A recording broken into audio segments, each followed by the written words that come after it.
Welcome back to Podcast Recovery, everyone. We are your hosts, David O. And Eric B. Today, we are joined by our guest, Sean. How are you doing today? I'm good. How are you guys doing? Doing well, man. We're melting in the Maryland heat, but otherwise, we're doing good. Literally melting. Yes. Where are you from, Sean? I'm originally from Dayton, Ohio. Oh, okay. But I reside now in I reside in Gallipolis, Ohio right now. Oh, okay. I got a whole bunch of family in like Athens and outside of Cincinnati. Yeah, I was just in Cincinnati last week to see Rob Zombie and Marilyn Manson actually in concert. Nice. All right, my kind of guy. I saw them a couple of years ago myself. Yeah, I took my daughter. It was her first concert. Oh, sweet. That's a solid dad move. Yeah, man. Right? You like that? I know. That's what I told her while we were sitting there waiting for him to start. I was like, this is a legit parenting moment right now. Absolutely. A+. When were you first introduced to recovery?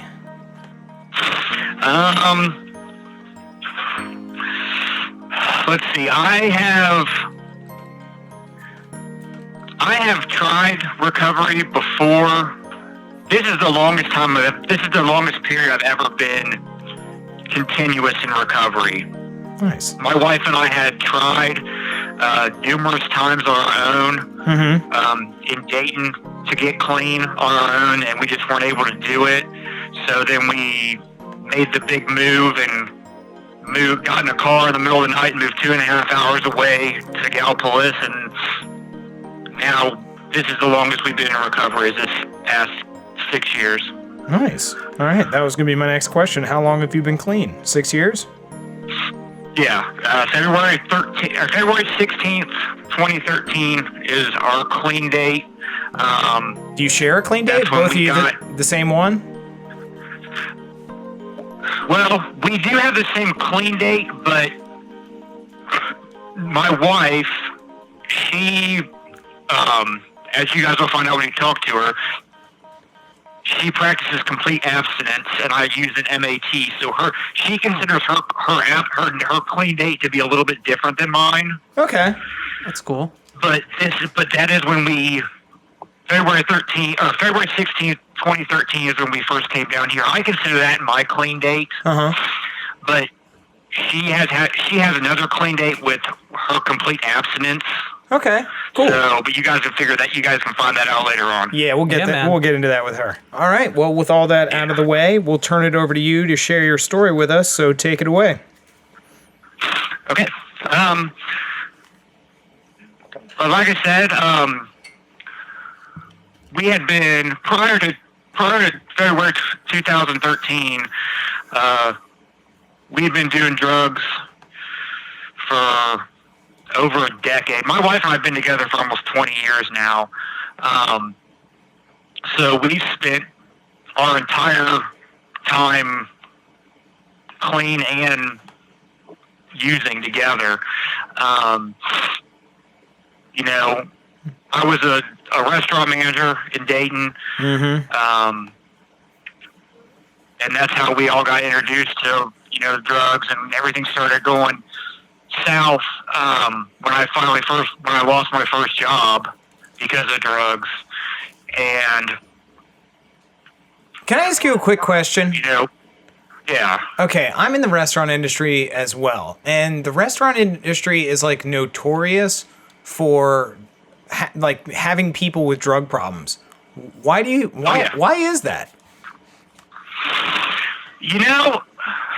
I don't know if I really have a really good answer for that, because that's something that, you're right, it's notorious with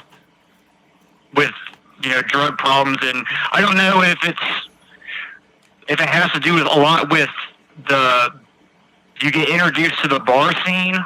Yeah. I worked for the restaurant that I was a manager. We had a full bar, and you start to meet people in the bar, and people come in, and people taking shift drinks, stuff like that. Oh yeah, shift drinks and whatever, and then people start talking, and they're like, "Oh, well, I go see a doctor," and then, so that's what we started to see. that's what we started to do. They're like, I found somebody that knew a doctor that wasn't exactly on board. So, of course, here we go. Yep. I went once, and then Christy goes like 2 weeks later.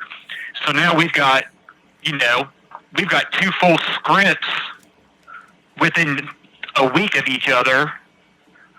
And that's how it all went out of control from there. I mean, and it's. Sorry, I don't want to be sidetracked. That's something that is hard, I think, especially now because of the experience I do have in the restaurant industry. I'm hindered now. I can't do what I'm fully capable of doing because I can't pass a background check now. And that's kind of but we'll get to that part of my story in a second. So, yeah, sorry to distract you. Oh, you're fine. It's not a problem. So we started going to the doctor, and we started doing our pills, and, one thing leads to another. I lose a job. Christy loses a job. Then we start meeting legitimate drug dealers. And because by that, now we've both gotten kicked out of our doctors because we both peed dirty, And then, so now we're meeting legitimate drug dealers. So now instead of taking, Percocets, now we're buying Opanas from somebody. And we're not just eating them, now we're snorting them.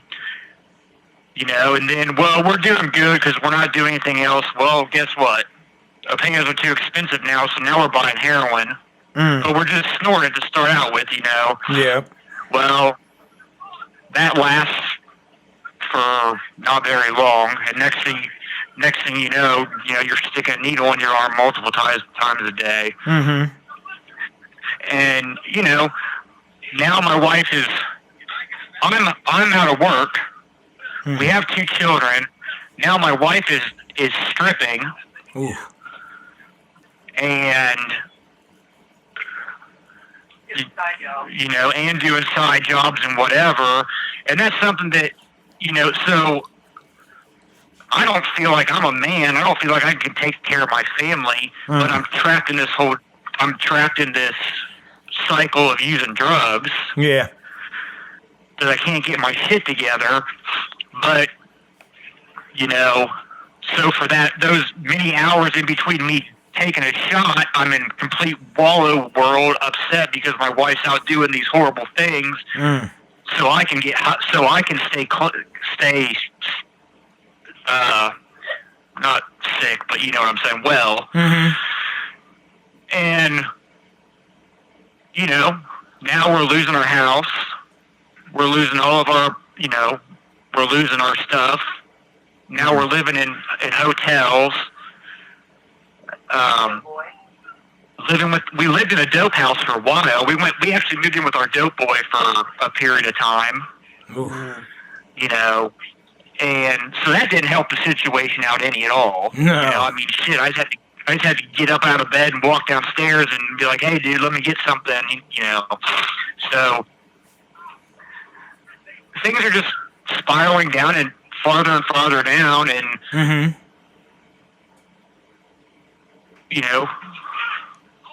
then we move on to the hotels. We go start hopping hotels and stuff like that, places to live, and hiding from the managers, and they're banging on the door because we ain't have money for the rent and whatever. And we finally ended up. The big situation for me was my wife was dancing with this girl that I used to work with at a previous restaurant job, and she was on the other side of town in West Carrollton where we lived, and she was over there with them and all the dope, and I was grabbing our stuff out of a hotel room, hiding from a manager with my 2 kids in tow in freezing weather. And, my son, 3? 4? My son is 5 or 6, pulling a suitcase down the street. My daughter is 3 years older than him. She's 9. She's carrying 2 book bags. I've got 2 book bags. We're dragging him down the street, and it took us 2.5 hours to walk to where my wife was. Yeesh. And the only thing I cared about the whole time we walked that way was whether or not she was actually saving me any dope. Truth. And, that was kind of it for me. My wife had an experience a couple days later. That was her ending point. I'll let her discuss that later on. And she's lucky to be alive. Spoiler alert. But, her father, the only decent thing he's ever done in his life was he offered us a room in his apartment down here in Gallipolis and said that we could come down here and detox if we wanted to.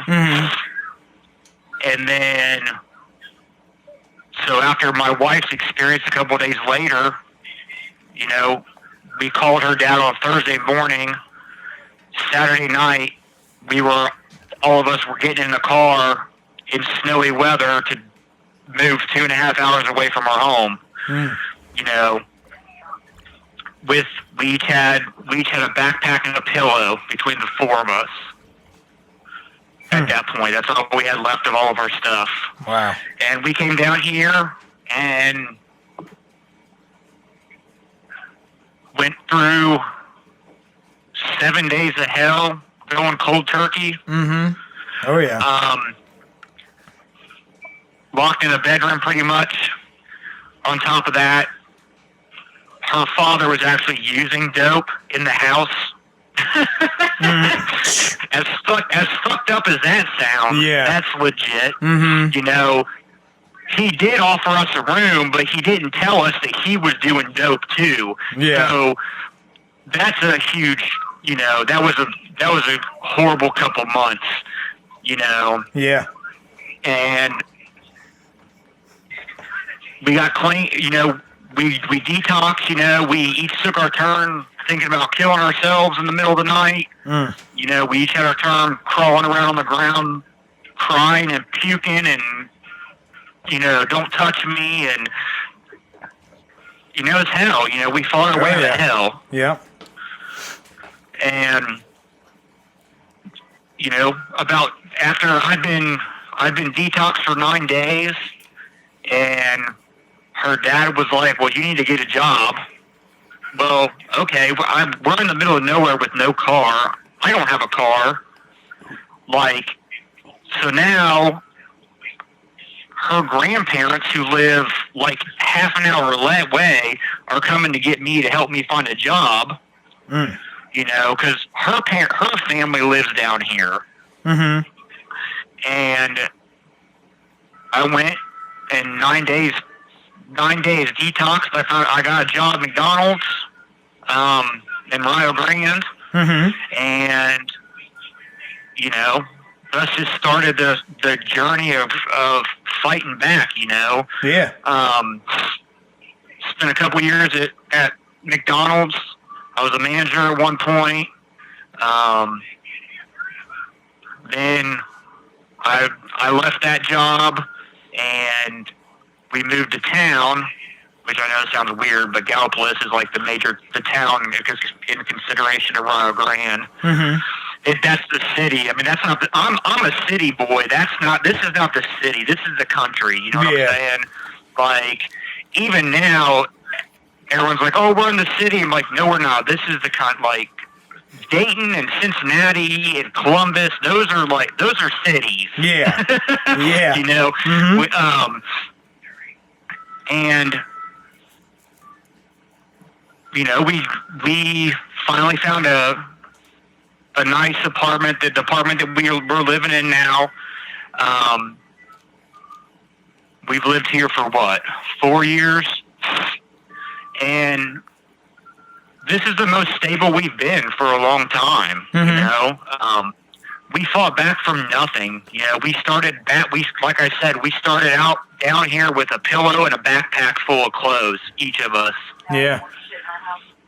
You know, now we have a nice apartment. Mm-hmm. You know, we've got all the stuff that goes with that. All the shit you buy and everything with that. You know, I mean, we've come a long way. Mm-hmm. We've come a long way in 6 years. You know.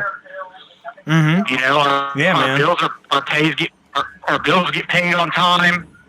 You know, I mean, we walk everywhere, and that sucks. But yeah, you know, my wife now works in McDonald's in town, and I work at Pizza Hut.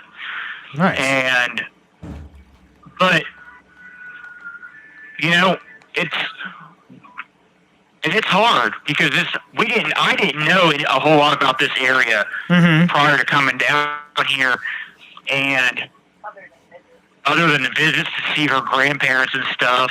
Yeah. And it's funny when I tell people where I am, and they're like, "Are you kidding me? You went there to get clean?" Like, Gallipolis is horrible. I mean, Gallipolis had 18, 19 drug overdose deaths last year.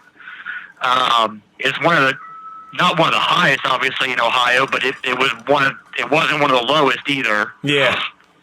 You know, and we don't know anybody down here except for who we've met, for who we work with, and things like that. So that kind of helped us steer clear of all that shenanigans. And like I said, I use an MAT. I'm a doctor. I use Suboxone every day. And I know, and that's something that's really different between my wife and I. Is my wife uses complete abstinence, and I'm on an MAT. Okay. But we're recovering together. You know, I mean, yeah. According to the recovery community, a lot of them, we shouldn't be able to live in the same household together. You know, because I'm on an MAT and she's in complete abstinence. Like, those things shouldn't be able to mesh together, but they do. We make it work. You know, it's our marriage. Yeah. And, you know, everybody recovers differently. It doesn't matter how you recover. Absolutely. If you're not sticking a needle in your arm, or you're not doing a line or whatever, it doesn't matter if you're on an MAT or you're complete abstinence or what. Like, if you're recovering, you're recovering. That's all that matters.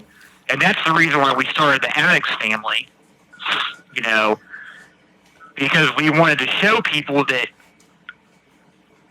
all that matters is you're recovering. It doesn't matter, you know, everybody recovers differently and there's no set way. You know, recovery isn't about popularity. It's not about high school drama the way the recovery community is. Absolutely. You know, I mean, and that's one of the things that's kind of off-putting about the whole recovery community, is because you take all of us who used to be thieves, criminals, whatever, and now we're all trying to work together and be clean. And so now we have to one-up each other because we were always trying to one-up each other back in the day. So now, you know, I got to recover better than you, and I think that's stupid. Yeah. You know, I mean, I really do. You know, it's all about, you just need to do what's right for you. Yeah. You know, and absolutely. You know, and you know, we've had our obstacles when we came down here. You know, because even though we weren't using drugs, we knew how to survive with drugs. So, you know, we ended up we each caught a felony drug charge for drug trafficking. Wow. Because even though we weren't using, we were hustling. You know, we knew how to do that. We were able to make that work. And we had somebody very close to us in our family get pinched and turned on us and wore a wire on us, and wow, we both caught a felony drug charge. So that's the reason why I can't pass a background check right now. Yeah. You know, I mean, we both. Well, Chrissy's almost done with her probation, but I'm completely done with my probation. You know, and all that. But the place I work, Pizza Hut, the company that owns us, is very strict. Mhm. Like, I don't even know how people around here can get driver jobs because they're so strict. Like if you ever got pulled over for speeding, you can't be a driver at Pizza Hut. It's weird. Like, Huh. so naturally, I can't be a manager because obviously I'm a felon. Yeah. But and that's hard because I'm very good at what I do. Yeah. And I don't have the ability to do what I want to do because I'm stuck. Mhm. So now I'm in the process of trying to,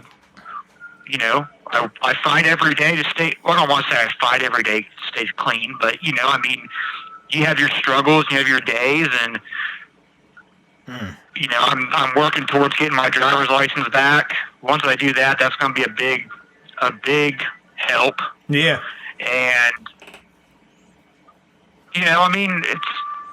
I'm focused on this whole, working while doing our addicts family thing. We kind of stepped away from doing the live feeds a little bit, Mhm. mainly because the recovery community is super toxic right now. And we're not the cool kids. We don't have, we didn't go to treatment centers, and we don't have, big name backers. We don't have people like Tim Ryan or Rich Walters or any of these people that are, patting us on the ass. So we're starting from ground zero, doing this thing, trying to get, and we have followers. We have people that we love and that we care about and that we, that roll with us. But that's my focus, is to help other people. That's eventually what I'd like to do. I'd like it eventually to become a recovery coach or recovery trainer, or however you want to define that. Everybody has different definitions of what that is. But, Yeah. States are different too for that. Yeah. They have different classifications. Mhm.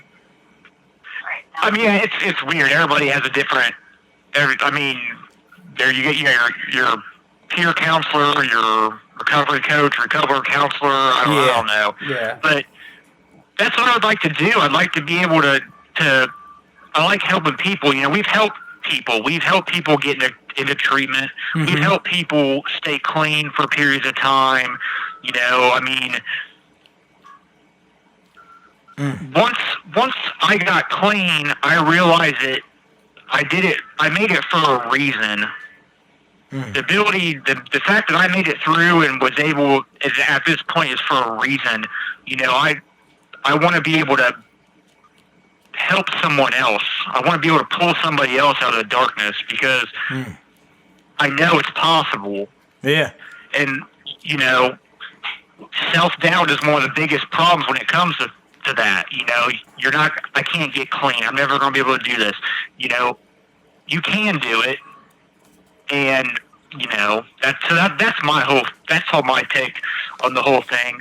My wife sees recovery a little bit different than I do, but that's what makes us work, is we're there for each other. We can help each other, and even though she doesn't follow the same path I follow, she's still one of my number one reasons why I stay clean every day. Yeah. Her and my children. So I don't know. I mean, it's not the most glamorous story, I guess. It's the most exciting story, but it's my story. Yeah. So You only need your story. Yeah, man. that's all that matters. Right. Yeah. So I really wish, I really hope more people are able to find recovery. I mean, we're losing too many people every day. Yeah. To drug overdoses and things like that. And the first person I ever knew that died of a drug overdose, I was we were taking pills back then, Mm-hmm. and I lost a really good friend, and that was before the whole, opioid epidemic and everything. Yeah. But even though I lost him, that didn't stop me, and that's scary. Yeah.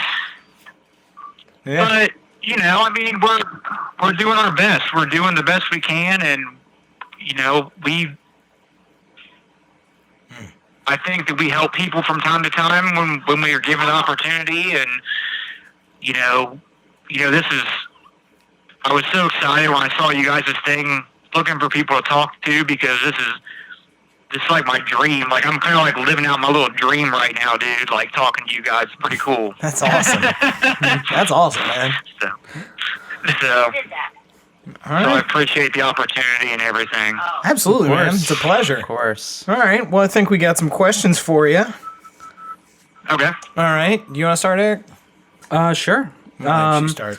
So, let's see. So this last time that I got clean with my wife. So we both had a pretty bad run this past time. And it can be pretty difficult getting clean with, another person, with a spouse, with a partner. And, Yeah. I guess, her and I, we don't have the same clean date. You know what I mean? Like, she's had Right. some slips, and like there can be very difficult things when it comes to that. But, how hard was it for you and your wife to get clean together? Well, I think the thing that was hard about getting clean was obviously not using, but having my wife be there with me was something that kept me going. Like I said, my wife and I have been together for 20 years, so we've seen a lot of shit, Yeah. in 20 years. Yeah. And to have her with me, and I could see her fighting and struggling just as I struggled, I think that helped me. I think that gave me more reason to keep fighting, because I thought that if I was doing well, she would see that and she would fight harder. Mm-hmm. It had its ups and downs, and as you'll find when you speak to my wife, we've had a couple incidents here and there where, she got sent away for a period of time and things like that. Yeah. Since we've been down here, and that was hard.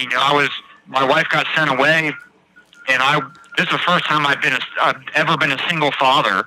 We've always been together, except for a couple breakups or a couple of separations. And my wife got sent away to a rehab facility, and I'm here with my kids trying to work, and that was hard. But I think she's my rock. She's the reason why I'm able to do what I do. So we definitely have our situations, but I think that getting clean together is what worked for us, because we both tried to get clean separately and things like that back in the day, and that never worked, because we'd get right back together, and next thing you know, we'd be sticking needles in each other's arms. So the fact that we were both getting clean together, I think, is what made it work the best. Yeah. Yeah. All right. Well, I definitely have some questions for you. I sort of like distracted you at the beginning of your story, like with the whole restaurant industry thing. When you were growing up, was there any using or experimentation with like drugs and alcohol when you were coming up? Like, describe like a little bit of like, I don't know, your youth and how, I don't know. Well, yeah. I kind of see what you're saying. Mm-hmm. As far as I kind of found like drugs on my own. Mm-hmm. My father, who I haven't spoken to my father for over 7 years now, and we've been shut out from that side of the whole family. But he has a drinking problem, whether he'll admit it or not. I mean, he's always drank. Alcohol was always in the house. They were always having parties, and Okay. my father's been through a couple marriages, and so I went for periods of time when I grew up when it was just my father and I in our house together. So my dad's going nuts, like having people over, drinking. I mean, he's in his 30s at this point, single, So alcohol was always around, I kind of fell in love with marijuana around 13, 14 years old. Okay. Through friends, There was a period of time when my mother was addicted to pills for a while. She would, of course, now that never happened. Like, she's in complete denial about the whole situation. Like, that's something that never happened. That was never a period of time in our life. So, but there's always been family trauma and things like that. I was sexually abused when I was a child. Oh, wow. So, you always have that into it too. So, but alcohol was around a lot more than drugs per se. Mm-hmm. Till later on, the thing with my mother was later on in my teens and things like that was when she had her situation that didn't happen, quote unquote. Yeah. But and I think that's one of the things. I think that's one of the reasons why I got shut out by my whole side of the family was because it was drugs. I think if I would have said, "Hey, I can't stop drinking," or I have to have a drink every day, I don't think that. I think our lives would be completely different right now. Because that's acceptable, not only socially but within my family. Yeah. But the fact that I was sticking a needle in my arm is a disgrace and complete craziness. You know what I'm saying? Yeah. I don't know if I answered your question, but I think I did. Yeah, no, you did. You answered it perfectly. Absolutely. I just wanted to know like a little bit more of like the basis of like how, because like we talked about the restaurant. It sort of went from there, like how just meeting people at the bar, the shift drinking, all that stuff. Just sort of shift drinking's where it's at, man. That's what I was. It just like snowballs, and I get it. All right, what else you got, Eric? And like that's a. Oh no. No, keep going. Go ahead. Oh, all I was going to say was that that's something that, I feel very strongly about is I think eventually the restaurant industry is going to have to change in some turn because there's going to be so many of us that are now in recovery or fighting to be in recovery that there's going to have to be some kind of thing across the board to help us out because, we all went from taking shift drinks and things like that in the 90s and the early 2000s to all of us becoming drug addicts. Yeah. Now we're all trying to get clean, but none of us can succeed in our job now. I mean, I think there's going to be some kind of change across the board in the restaurant industry at some point when it involves, drug use and things like that, and recovery and things like that. Because I mean, it's still not socially acceptable to be in recovery, at least not in this area in the restaurant industry. Yeah, and like recovery is not. It's not very widely accepted, which is a shame because like it's somebody who's trying to get a fresh start and trying to do things right. So, but in the business community, it's still you're right. It's still frowned upon, and it's difficult. Unless you've got a shit ton of money or you've got a bunch of people that are connected, you're kind of screwed. Because you're right. You have to start over from point A again. But not only are you starting over from point A, but you've got all these handicaps that come along with it because you're a felon, you're in recovery, you can't drive, your credit score sucks ass. And I mean, it's hard. It's going up to the plate with 2 strikes. Yeah, exactly. Yep. I got you. And I can't, I can't slip up, Yeah. If I slip up, I think we made it through by the skin of our teeth for a reason, and I don't know how many chances like that we have, Yeah. So I can't risk that. Mm-hmm. I hear you. All right, Eric, what else you got? All right, so I was on maintenance multiple times in my life. I've been on Suboxone as well as Kratom. I would actually consider vaping to be a form of maintenance as well. Come despite on. what some people would say, it's kind of a form of maintenance. Come on. Vaping? Is it not vape? Is it not maintenance? As you say that, I'm putting my vape in my mouth. That's fucked up. That's fucked up, Eric. I'm with you, Sean. That is totally fucked up, Eric. You're exchanging something to avoid it. I mean, think about it. It makes sense. But so my question is, do you anticipate ever becoming completely abstinent in the future, or are you gonna continue because I mean I agree with that you. Is One day, that... well, I do agree with you that any day you're not putting a needle in your arm is a win, right? Like hell right. yeah, that's right. fucking yeah, for dope. Sure. Mm-hmm. But I'm just curious if at some point you're gonna try to wean off of the Suboxone. I mean, obviously that's your choice, right? Like, oh yeah, and that's the one of the things that makes me love my wife even more is we've had that discussion.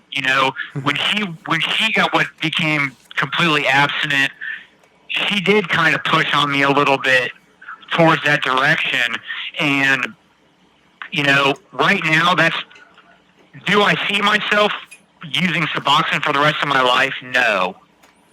But am I in a situation where I have people that understand that Suboxone can be used in a long-term effect? I do. I have a counselor, I have a psychiatrist, I have people in my support group that they understand that it can be used as a long-term maintenance, at least until you're ready. I would like to eventually come off of it when the time is right. At this point in time, this is what works for me. This is what I'm able to work 6 days a week. I'm able to pay my bills. I'm able to take care of my family. We're always trying to make ourselves better. So yeah, eventually I would like to get off of it. Mm-hmm. But at this stage, at this point in time, this is what works for me. So no, of course, yeah, it's totally understandable. I was just curious. And a side question, if you don't mind, you said that you used Kratom. Yes. Did that work? Yes. I would actually recommend. Well, I mean, I guess I shouldn't really say much, but the way I did it last time, I don't want to promote anything, but the way that I came off heroin and Suboxone the last time is, I got off the dope by getting on Suboxone, and I actually got off the Suboxone by taking Kratom and doing a titration with Kratom. And it actually got, I didn't have the terrible, Suboxone withdrawals that I would have in the past when I just... Oh, really? Yeah. So I recommend that to everybody. It's, and it's not, it's just, if you're trying to get off Suboxone, it's a nicer, easier way to get off than to just kind of do, a hard, quick stop. But yeah, it worked for me, and I swear by it. That's cool. I know other people too. Congratulations, man. That's awesome. Yeah. That's cool. That's great. That whole, I don't think that I could find. I don't think I could find Kratom if I think I'd have to buy it online or what. I don't know. I have no idea because that whole version of recovery has not made it where we are. Yeah. It Gal- hasn't made it Gallipolis is- anywhere but where Eric is. That's not let's, true. Let's be honest. That's not true. That's fucked up. We're in Baltimore, yeah. man. You know. Yeah, we're in Baltimore. mean, we got to they- do what we got to do. Right. All right, man. Do what you gotta do. Who cares? Yeah. I got your back, brother. Don't worry about that. Nice. You know, it's Gallipolis is still. We're still there. This area is still very wrapped up in the opioid epidemic. You know, Yeah. quote unquote. So I mean, I don't know. It's one day. You know, we're always trying to be better than ourselves than we were yesterday. You know. That's what recovery is. Yeah. It's just trying to get, Yeah. each day progressing a little bit more to being the best version of yourself. Oh yeah. Yep. Takes work, man. Takes a lot of work. Oh yeah. Well, one of the things that one of our little like our mottos or whatever that we use is recovery is a lifestyle. No days off. Mhm. Yeah. Yeah. That's what it is. So that's one of the little things that we always put on all of our posts and things we say. It's something that I truly believe. Yeah. Recovery. I mean, it's no days off. Mm-hmm. Yeah, you're absolutely right. All right, I got one for you. So, like, here, podcast recovery, like we're always preaching that everybody should find their own path of recovery, and as long as it works, then like, good on you. Right. I'm trying to figure out how to word this question. What have been the most positive, like besides for your wife and your kids, what other sources of motivation and inspiration have you gone to for your recovery? Like, have you gone to like the library and picked up any self-help books? Have you like picked up any of the like recovery memoirs that are like out there in the Twitterverse? Like, what have you used? Okay, well, the number one thing outside of my wife and my children that I use as inspiration is I have a fantastic support system. I have my AOD therapist that I see every week. She's the best damn therapist in the land. I don't care what anybody says. Like, I wish everybody could have the opportunity to spend some time with her. Like, she's been, like, a huge part of my recovery. My psychiatrist I see every month, she's a big part of it. But other than that, this is gonna sound weird, but I'm a music and comic book nerd. Okay, straight up. Nice. So You got two of those I right have here looked. with you, buddy. right on. So I've looked at, I've followed, I've read Duff McKagan's books. I've read Nikki Sixx's books. I've followed Robert Downey Jr.'s career. Nice. And Nikki Sixx and Robert Downey Jr. are my two people that I would love to meet and just sit and talk to about recovery with. Yeah. Because they've been two of the people that I have followed my recovery, and I've read the books and read all the articles, and I'm a huge comic book nerd. My house is full of Funko Pops and Iron Man memorabilia, and Nice. RDJ is my dude. Mm-hmm. And Nikki Sixx is someone that I've looked up to, obviously just from afar. I never met him or anything like that, Yeah. unfortunately, not yet. But I've read the Heroin Diaries and This Is Gonna Hurt and all that stuff. So I spent a lot of time doing research. Mm-hmm. I'm always reading I'm always reading all the shit on Facebook and Instagram and, everybody's experience with this and that. That's why I asked about the Kratom, because, that's kind of, it's kind of 50-50 when it comes with that. Yeah. But as far as what I've seen, and I just try to be educated, I try to be as educated as I possibly can. Like when I come home from work after I change my clothes and get on my phone and stuff, like I spend most of my time looking at recovery stuff and watching other people's little shows that they do, and I just want to be I just want to have as much information as I can. Yeah. So that's been a really big part of my recovery. Is education and things like trying to stay in the now with what everybody thinks is working or is working for them or whatever. Nice. All right. So, all right. I want a follow-up question. Oh my God. Go Okay. ahead. All right. So you say you're a big Iron Man fan, so you've seen all of like the MCU and everything, right? Oh yeah. Okay. No, this isn't going to be a spoiler, so anybody who's listening, you don't have to turn anything off or anything. All right. Yeah. No spoilers. Two-part question. What is your favorite movie in the series, and which movie do you think was the best in the series? Ooh, damn. Coming in hot. Let's see. I asked the big questions. That's the big question right there, huh? I would say my favorite movie out of all of them is a movie that gets a lot of shit, and that's Iron Man 2.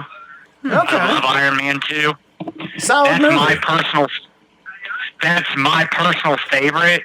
Like, I don't know if it's because you see Iron Man become a raging alcoholic and all that shit, or well, I don't know if that's how it talks to me, but that's my favorite one. Huh. Okay. As far as like everything else, I would say either Infinity War or Endgame would probably be, Yeah. Agreed. The next we thing can I'm put on. them together and just say they're the best. Infinity Wars Yeah. and Endgame. We'll put them together for this sake. Yeah. So that would be it. That'd be my other answer. But my personal answer out of them that I think is the best is Iron Man 2. All right. Solid answer. I love Mickey Rourke's character. I wish they would have done more with it than they did, but Agreed. I don't know. I just love that movie. Yeah. Agreed. I can respect that. All Right on. All right, Eric. Back to you. All right. So, this is my last question. Okay. I am a firm believer in planning and roadmaps and goals and creating lists. And something I usually like to ask people is, what do you see, like, where do you see yourself in 5 years?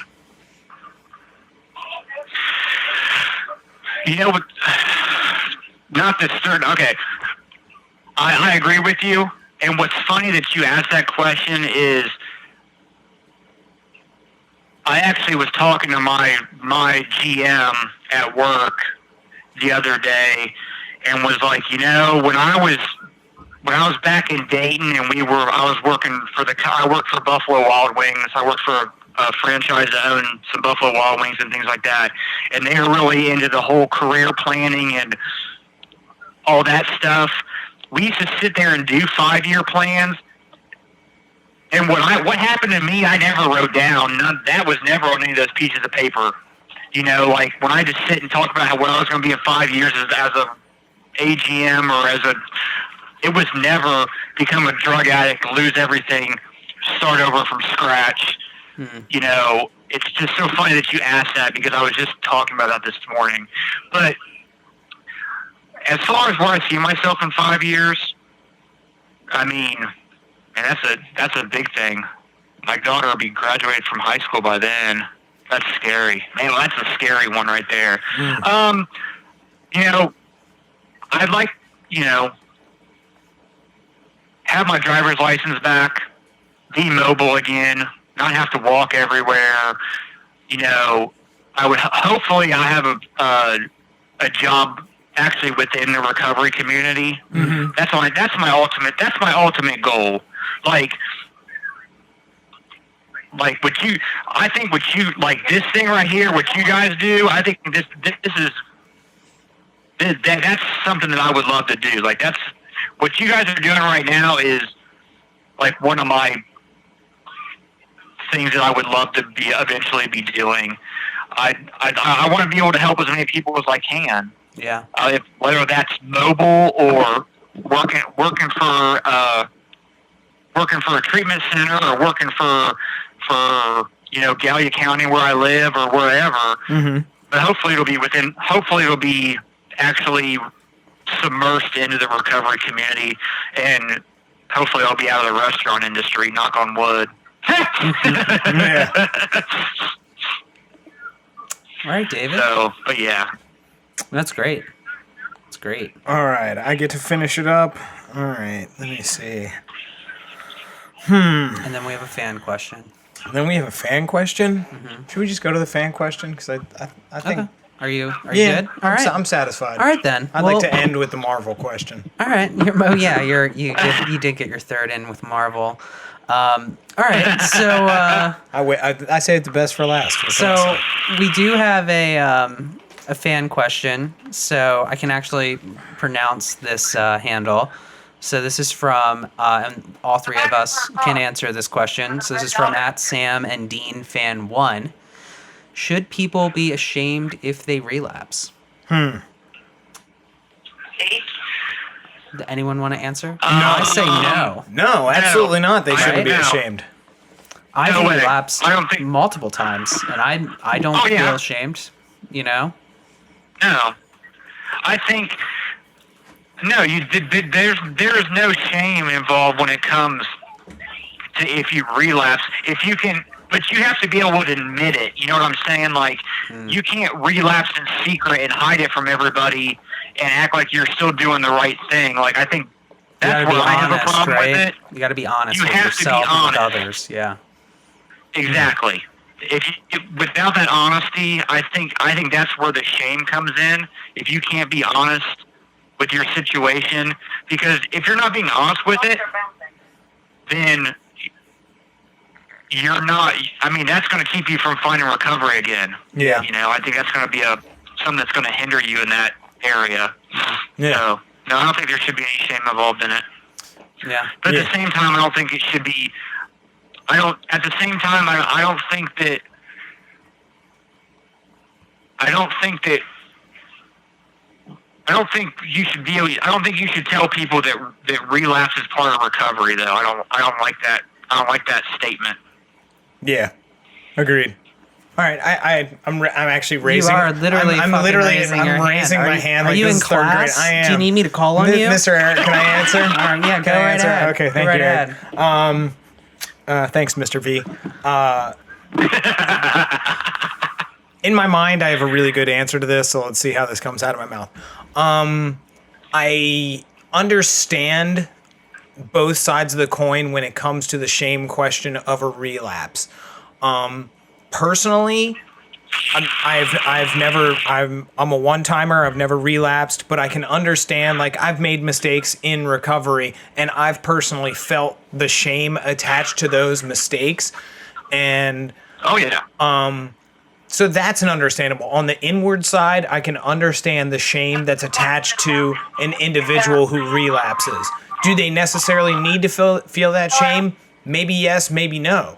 Because maybe that shame is what propels them to greater recovery in the future. Now, outwardly to that person from like outside sources, should people shame the addict who relapses? Absolutely not. That is unacceptable. No. Because we're all human beings. We all make mistakes. Even Muhammad Ali lost a boxing match. Like, you know, Oh yeah. we get knocked down. Like, things happen. Like it, and just like As long as you get back up and fight. absolutely. And as long as you're honest with yourself and you're genuinely trying, then you don't really have to feel that shame. And you should really be empowered that if you survived it, you're still in the fight. Yeah. Like, you just got knocked Exactly. down. It's time to get back up, regroup, learn from the mistake, and move forward. Yeah. because ultimately that's what it is. We're all humans. We're gonna make mistakes, and we wouldn't be in recovery in the first place if we had done everything fucking right. You know, I love it. Love it. we're all on the same level here. So All right. Oh yeah. that's my take on that. Thank you, Mr. V. You're welcome. You're welcome. Yeah. I love it.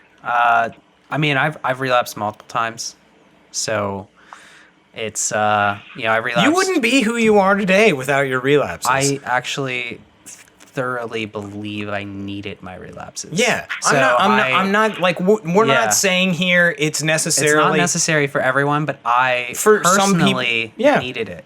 Like my addiction Oh, yeah. was recovery. Yeah, for Eric's story, Eric needed those relapses. Yes. And that's okay. I needed Right. both of them to function to get to where I am now. Yeah. You know? Absolutely. And it's just something I don't know. It's nothing to be ashamed of. Because, we all fuck up. Yeah. We all, It's- exactly. We all make mistakes. Yeah. And I've always loved the saying, we learn more in defeat than we do in victory. it's just the most important thing is don't let the pride keep you away from recovery. Yeah, exactly. Like that's Oh, what I yeah. see from a lot of people, and even myself, that like as well. Like it's not really the shame that got me; it was more the pride. Yeah. Like I don't want to I don't want to walk back in the rooms and like have people tell me like I was wrong and blah blah blah and like get Right. those looks. Oh yeah. It was my pride, but that was harder than the shame. But don't feel ashamed for doing what we're all, what trying- we do. what we Yeah, do. that's what we do. You know? We're addicts. Like Oh yeah. But that's what we do. cool. All right. Oh yeah. So I love it. All I right. think I think we're about out of time. here. Absolutely. Yeah. We would like to thank our guest Sean for joining us today. We're going to give him a golf clap. Thank you, Thanks, Sean. guys. Thanks, guys. Yeah. All right, Sean. Well, here at podcast. Well, so Whoop. also, Oh, so Sean, just a quick minute to oh God, I completely forgot that part. Yeah, I know. Format, man. I know I need to make a new sheet. Give you a minute to plug what you have going on with like the Addicts family and stuff like that, and like tell us where we can find you. Okay. You can find us at the Addicts Family on Facebook. We have a Instagram account and a Twitter account. The Instagram, I'm new to Twitter, so please be kind to me on Twitter. So we're not used to that part yet. But as far as Facebook and Instagram, we provide content almost every day. Not always video content, but there's something. There's always a check-in. There's always a, let us know if you need anything or, but I'm still learning on Twitter, so please be kind to me on Twitter. I'm not used to it yet. I'm an old man when it comes to that kind of stuff. But, we have things that we have set aside that we're trying to do, within the next year that we would like to accomplish. We'd like to be out there and doing things for people to notice outside of Gallipolis. So that's something, we're taking baby steps. We're still learning this whole thing. We're not really the cool kids in school when it comes to that. So we're getting there, so we're going to get back into doing live feeds more and more every week on Facebook. We kind of stepped away from that for a little bit just because of the toxicity, but we're going to get back into doing that. My wife's she has an egg to crack over my head in front of people and things like that we have to videotape that we promised people a while ago. But, we're trying, man. We're trying to get out there. We're trying to do the best we can and help people that want to be helped. Yeah, man. Yeah, it's All great. right. It's great. All right. Well, we're happy to help you plug, man, and get your word out there even further. I mean, I appreciate you guys. This is awesome, guys. Yeah, I've been waiting for weeks to do this. I've been so pumped all day to talk to you guys. Like, I'm truly honored to have this opportunity. So I thank you guys. Absolutely, man. And it was a thank pleasure. you for coming on. Yeah, thank you. All right. Let's do our sign out here. All right. Here at Podcast Recovery, we are aiming to expand the scope of support for recovering addicts. Accessibility and convenience of helpful services is paramount to combating addiction. We work to bring the message of recovery to every addict, wherever and whenever it is needed. We believe that a powerful voice of recovery should be obtainable, practical, and at the touch of a button. Every addict deserves to hear a message of hope, and Podcast Recovery is here to provide it. So follow us on Twitter, follow us on Facebook, rate, review, leave us questions, let us know if you want to come on, subscribe, invite your friends, join our friend Sean on the Addicts family, and most importantly, everybody out there, stay safe and stay clean.